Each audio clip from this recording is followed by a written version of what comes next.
Hey, thank you for the comment. I appreciate you following up with that. If you read through the thread, someone was sharing their experience about how he or she went in there and was trying to clean up a current bad culture. Gave some examples on there. Thank you for that. I really appreciate you sharing that. For everyone, I want you to realize something is that when you're out there trying to improve a culture in an organization, you're gonna realize some things really quick, and I want to make sure I teach you, show you the things that I want you to look out for, so that you can realize where to go focus your efforts on to make those immediate improvements. Right. The thing about this, right? If you have a this example, employees that are making bad decisions and showing bad behavior, right? A group of employees that is not an employee problem. And if it's consistent, it's not an employee problem, it's a management problem. Because employees are they're not working towards the expectations. And there's a couple examples that he or she mentioned. Whenever I read those or hear those or even see those with organizations, I don't blame the employees because, like I said, one of the videos that I have, one of the truths that the employees have is that they work towards the expectations of their boss. If that's not happening, that's a management problem. Now, if that is happening throughout a period of time in management, the first layer of management is not doing anything about it, then the next layer of management is the problem, because that layer of management sees that the current management is not doing anything to correct it. So then that becomes a senior level management problem. Let me give you an example.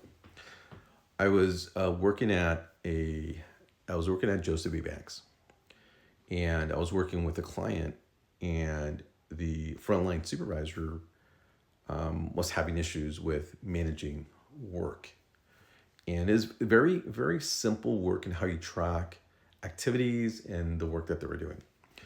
But every single time that I was out there working with them, the work would get backed up. Right? You could see these big whip in the big whip, right? Big whip of work. Then we work through that. Then I would bring the question was the person capable of doing it?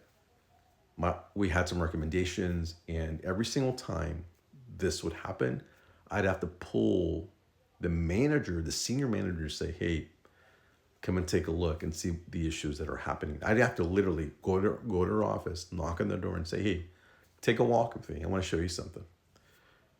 Walk out there, and they'd see this big pile of work, and a lot of departments were waiting for this person to do their job. And again, my role was to coach, train, consult, everything else. But if that manager was not doing the job, guess what? What is the next layer of management doing? And that's literally where I had to go pull the other manager and go, okay, whatever's happening in your office, everything else, this is probably the most important thing, because guess what? It's backing everything up.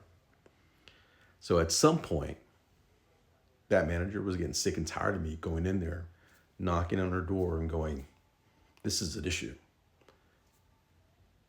The frontline supervisor, I get it. But if you're not taking action to do any of that, it's not the supervisor's problem. You're the problem, because you're not doing anything to fix this.